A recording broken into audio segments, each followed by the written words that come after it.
You got your hands on this device. What did it feel like? Tell us about it. I actually got to touch it. It felt like plastic. I mean, it's not, Wow. yeah, wow, it was exciting. The most remarkable thing is that it is pretty small. I mean, it's even smaller than Apple TV's little device.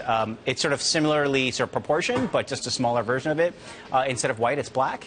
It's got a whole lot of ports on the back of it. So it's not even the hardware, the physical properties of it are just matter less than, of course, what you get with it. What the interface shows you, what you have access to.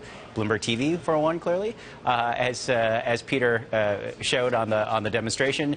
And also, the other thing to note is that if you don't have a Prime subscription, there's just less for you to watch on it. So even though it's a $99 box, like Apple's, you kind of have to also fork up another $99 a year just to get the Prime subscription to kind of get access to a lot of the streaming shows, the TVs and the TV shows and the movies that they have on there. It's been described as a thick coaster. Now, in terms of how it stands out from the competition, one of the interesting things that Peter Larson pointed out is that it's got 3 times the power and performance of some of the competitors. Take a listen to what he had to say about that. This thing really screams. I can't wait for you guys to try it out. If you add it all up, FireTV has 3 times the performance and power of Apple TV, of Roku 3, of Chromecast. This is a powerful device.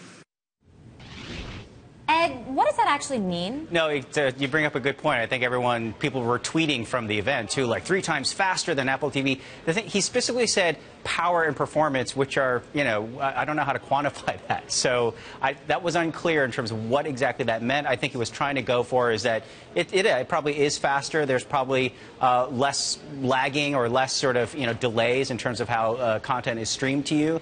And, it's got faster processors. So all those things certainly do count.